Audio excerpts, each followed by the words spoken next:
Video kali ini kita akan sama-sama belajar tentang keberagaman karakteristik individu. Allah menciptakan manusia dengan karakteristik yang beragam. Dengan adanya keberagaman karakteristik individu dapat membuat kita belajar untuk saling menghargai dan saling menghormati. Nah, perbedaan setiap individu salah satunya bisa kita lihat dari sifatnya, sikapnya, dan kebiasaannya sehari-hari. Nah, sifat itu apa ya, teman-teman? Iya, sifat adalah ciri khas yang ada pada diri seseorang atau sesuatu yang membedakannya dengan orang lain. Sifat disebut juga watak, karakter. Nah, sifat itu dibagi menjadi dua. Yang pertama, sifat positif atau sifat baik yang harus kita biasakan. Contohnya nih, sifat positif itu jujur, dermawan, rendah hati, sopan, santun, humoris, tegas, lemah lembut, penyayang, rajin, disiplin, pemberani, penyabar, penolong, bertanggung jawab, dan lain-lain. Sifat yang kedua yaitu sifat negatif atau sifat buruk yang harus kita hindari ya teman-teman. Contohnya nih, suka berbohong, boros, pelit, malas, penakut, kasar, keras kepala, sombong, dan lain-lain. Oke, perhatikan tabel berikut ya teman-teman. Berikut ada sifat dan cirinya. Sopan, cirinya itu biasanya selalu menghormati setiap orang. Selain memiliki sifat yang berbeda, setiap orang itu juga memiliki kebiasaan-kebiasaan yang berbeda pula. Kebiasaan seseorang itu akan mempengaruhi sifat atau karakter yang dimiliki oleh orang tersebut. Contohnya nih, setiap hari ayah selalu bangun pagi untuk melaksanakan sholat subuh di masjid. Nah, berarti kebiasaan ayah itu apa teman-teman? Bangun pagi, betul. Jadi sifat ayah mempunyai sifat apa? Rajin, disiplin. Nah, gitu ya. Sikap memahami, menghargai dan menghormati sifat, kebiasaan orang lain itu merupakan sikap menjaga kerukunan dan persatuan. Nah, sikap tersebut sesuai dengan sila ketiga Pancasila yang berbunyi Persatuan Indonesia.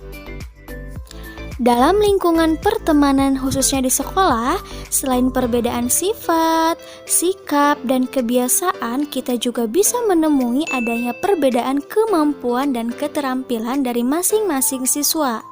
Nah, adanya perbedaan kemampuan dan keterampilan tersebut dapat menumbuhkan sikap saling menghargai, saling membantu, saling menolong, dan saling melengkapi. Kemampuan dan keterampilan khusus yang dimiliki seseorang. Misalkan si A itu memiliki keterampilan menghitung cepat, si B memiliki keterampilan membuat prakarya, si C memiliki keterampilan menyanyi dengan suara merdu, si D memiliki keterampilan berolahraga dengan lincah, dan si E memiliki keterampilan berbicara di depan umum dengan percaya diri. Nah, setiap orang itu pasti memiliki kemampuan dan keterampilan yang berbeda. Jadi kita tidak boleh merasa iri ya teman-teman ketika melihat teman kita pandai berhitung atau pandai berolahraga sementara kita kurang. Nah, karena diri kita juga pasti memiliki kemampuan dan keterampilan khusus yang tidak dimiliki oleh orang lain. Dengan adanya perbedaan kemampuan dan keterampilan dalam lingkungan pertemanan, kita tetap dapat saling membantu, saling melengkapi, dan saling bekerja sama. Contohnya misalkan kalau di sekolah ada tugas kelompok nih teman-teman. Nah, kerjasama itu apa ya? Iya, kerjasama disebut juga kolaborasi. Kerjasama adalah pekerjaan yang dilakukan oleh dua orang atau lebih untuk mencapai tujuan yang telah disepakati bersama. Nah, manfaat dari kerjasama itu apa? Ya, betul. Yang pertama, tujuan lebih cepat tercapai. Yang kedua, dengan bekerja sama, pekerjaan lebih cepat selesai. Yang ketiga, pekerjaan lebih mudah untuk dikerjakan. Yang keempat,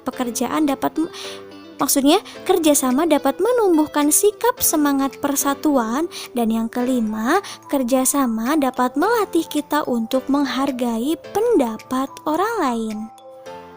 Nah, sikap bekerja sama merupakan sikap yang sesuai dengan pengamalan sila keempat Pancasila yang berbunyi, kerakyatan yang dipimpin oleh hikmat kebijaksanaan dalam permusyawaratan perwakilan. Dalam bekerja sama, pasti ada anggota kelompok yang mengeluarkan pendapat nih teman-teman. Nah, pendapat setiap orang itu tidak selalu sama. Jika kita tidak bisa menerima dan menghargai pendapat orang lain, maka akan timbul pertengkaran yang dapat memicu perpecahan.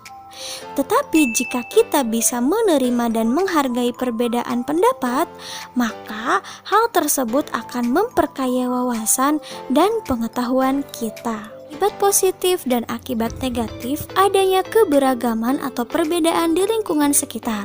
Akibat positif dulu ya. Yang pertama, menerima perbedaan, memperkaya wawasan, saling menghormati satu sama lain, belajar memaafkan, dan saling berbagi informasi.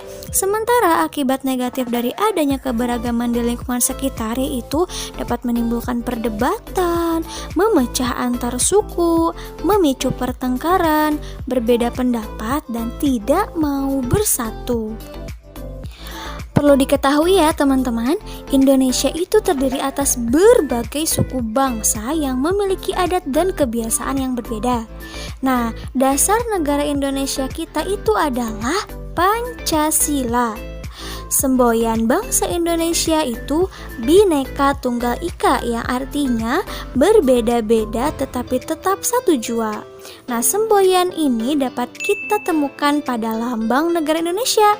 Lambang negara Indonesia itu apa? Betul, lambang negara Indonesia itu adalah burung Garuda. Oke, kesimpulan untuk pembelajaran kita kali ini adalah Indonesia memiliki beragam macam budaya yang berbeda. Bangsanya pun memiliki suku, adat, kebiasaan, sifat, kemampuan, serta keterampilan yang berbeda pula.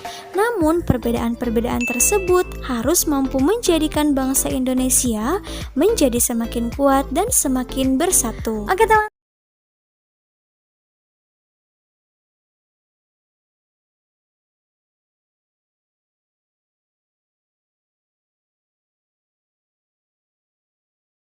Teman-teman tetap jaga kesehatan, tetap semangat, dan tetap belajar walaupun teman-teman di rumah ya. Wassalamualaikum warahmatullahi wabarakatuh. Thank you for watching.